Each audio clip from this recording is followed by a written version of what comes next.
संपूर्ण सुंदरकांड कथा। सुंदरकांड रामायण का 5वां कांड है, जो भगवान श्री राम के परम भक्त हनुमान जी की वीरता, साहस और भक्ति का अद्वितीय उदाहरण प्रस्तुत करता है।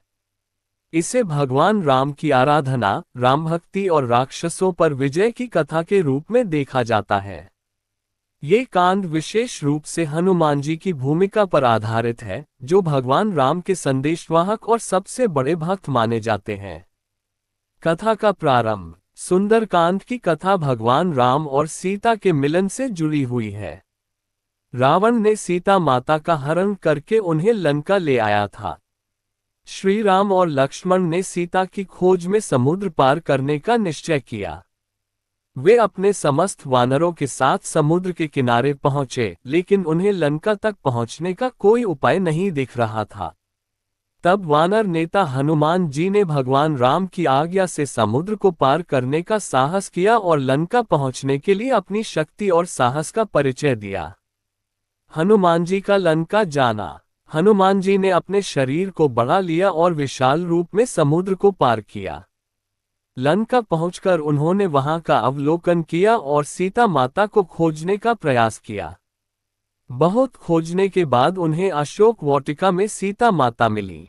सीता माता को देखकर हनुमान जी ने उन्हें भगवान राम का संदेश दिया और उनका आश्वासन दिलाया कि श्री राम उनका शीघ्र उद्धार करेंगे। सीता माता का संदेश और रावण का अपमान। हनुमान जी ने सीता माता से कहा कि वह श्री राम के संदेश को लेकर उनके पास लौटें, और यदि रावण उन्हें वापस लौटा दे तो वह उनकी मदद करेंगे।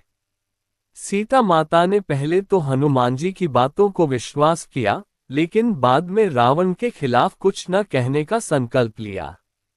इसके बाद हनुमान जी ने रावण का संदेश दिया और उसकी निंदा करते हुए उसे चुनौती दी। हनुमान जी का राक्षसों से युद्ध और रावण का दम। हनुमान जी ने लंका में रावण के सैनिकों से युद्ध किया।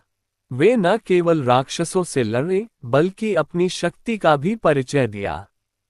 वे राक्षसों का वध करते हुए रावण के दरबार में पहुंचे और रावण को चुनौती दी। रावण ने उन्हें बंदी बना लिया, लेकिन हनुमान जी ने अपनी महाशक्ति से बंदीगृह को तोड़ा और स्वच्छंद रूप से बाहर निकले। उन्होंने रावण को चेतावनी दी कि यदि उसने सीता माता को छोड़ा तो उसका अहित होगा, अन्यथा श्री राम आकर उसका सर्वनाश कर देंगे। हनुमान जी का सीता माता से मिलना और संजीवनी बूटी लाना। हनुमान जी ने सीता माता से विदा ली और वापस राम के पास लौटे। राम ने उन्हें आशीर्वाद दिया और हनुमान जी ने सीता माता की प्राप्ति का संदेश दिया। राम ने अपनी सेना के साथ लंका की ओर प्रस्थान किया और युद्ध के लिए तैयार हो गए। युद्ध के दौरान लक्ष्मण जी गंभीर रूप से घायल हो गए। हनुमान जी को संजीवनी बूटी लाने का आदेश मिला ताकि लक्ष्मण जी का जीवन बच सके। हनुमान जी ने हिमालय पर्वत से संजीवनी बूटी तोड़कर लाकर लक्ष्मण जी को दी और उन्हें पुनः स्वस्थ किया। लंका का विध्वंस और रावण का वध। अंत में भगवान श्री राम ने अपनी सेना के साथ लंका पर आक्रमण किया और रावण का वध किया। रावण मारा गया और सीता माता को पुनः राम के पास लौटा दिया गया।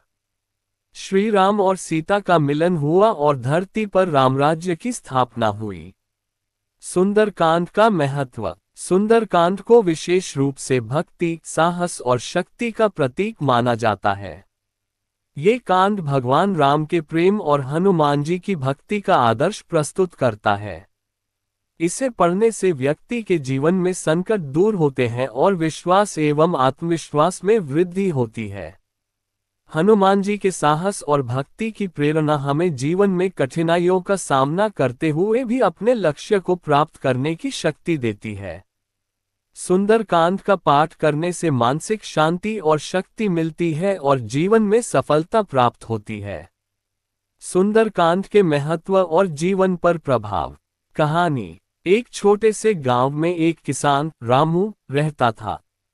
वह बहुत कठिन मेहनत करता था, लेकिन फिर भी उसका जीवन उतार चढ़ाव से भरा हुआ था। उसकी पत्नी सीता हमेशा चिंतित रहती थी और गांव में चल रही परेशानियों के बारे में सोचती रहती थी। एक दिन सीता ने रामू से पूछा, हमारी जिंदगी इतनी कठिन क्यों है?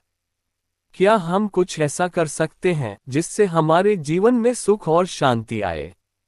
रामू ने सोचा और फिर उसने कहा, मैंने सुना है कि सुंदरकांड का पाठ करने से जीवन में सकारात्मक बदलाव आता है। हमारे दुखों का निवारण और जीवन में सुख शांति का आगमन होता है। हमें इसे आजमाना चाहिए। सुंदरकांड का पाठ और लाभ। रामू और सीता ने रोज सुंदरकांड का पाठ शुरू किया। हर दिन वे राम के गुणगान करते और भगवान से सुख, समृद्धि और शांति की कामना करते। धीरे धीरे उनके जीवन में कुछ बदलाव दिखने लगे। 1. मन की शांति और मानसिक संतुलन। सुंदरकांड के पाठ से उनके मन में शांति आई। हर दिन रामू और सीता जब राम के भव्य गुणों का गुणगान करते थे तो उनका मन शांत हो जाता था और वे अपनी समस्याओं का हल सोचने में सक्षम होते थे। 2. धन और समृद्धि। सुंदरकांड में भगवान राम की महिमा है जो भक्तों के दुखों को हरते हैं। रामू ने देखा कि उनके व्यापार में वृद्धि हो रही थी और उन्हें कभी भी पैसों की कमी नहीं हुई। उनके पास जो कुछ था वह सब बढ़ने लगा। 3. समाज में सम्मान। सुंदरकांड का नियमित पाठ करने से गांव में रामू और सीता का सम्मान बढ़ा। लोग उन्हें एक अच्छे और धार्मिक व्यक्ति के रूप में मानने लगे। ये समाज में उनके प्रभाव को भी बढ़ा दिया था। 4. स्वास्थ्य लाभ। सुंदरकांड के पाठ ने रामू और सीता के शारीरिक और मानसिक स्वास्थ्य को बेहतर किया। उनकी नींद पूरी होती थी, तनाव कम था और वे अधिक स्वस्थ महसूस करते थे। हानियां और चुनौतियां। हालांकि सुंदरकांड सुनने से जीवन में कई लाभ थे, लेकिन रामू और सीता ने ये भी महसूस किया कि इसे बिना ध्यान और श्रद्धा के करना उतना प्रभावी नहीं होता। 1. अवसर की कमी। कभी कभी उनके पास समय की कमी होती थी और फिर पाठ को सही तरीके से नहीं कर पाते थे। इससे उनके मन में चिंता और तनाव बढ़ने लगता था, लेकिन जब वे फिर से श्रद्धा के साथ पाठ करते तो वह शांति आ जाती। 2. आध्यात्मिक समर्पण की कमी। यदि पाठ सिर्फ आदत के तौर पर किया जाए और उसमें भावनात्मक समर्पण न हो तो इसके लाभ कम हो सकते हैं। ये सिर्फ एक दिनचर्या नहीं, बल्कि पूरी श्रद्धा और विश्वास से किया जाना चाहिए। निष्कर्ष। रामू और सीता की कहानी से यह सीखने को मिलता है कि सुंदरकांड का नियमित पाठ जीवन में शांति, सुख और समृद्धि ला सकता है, लेकिन इसके साथ ध्यान और श्रद्धा की आवश्यकता होती है।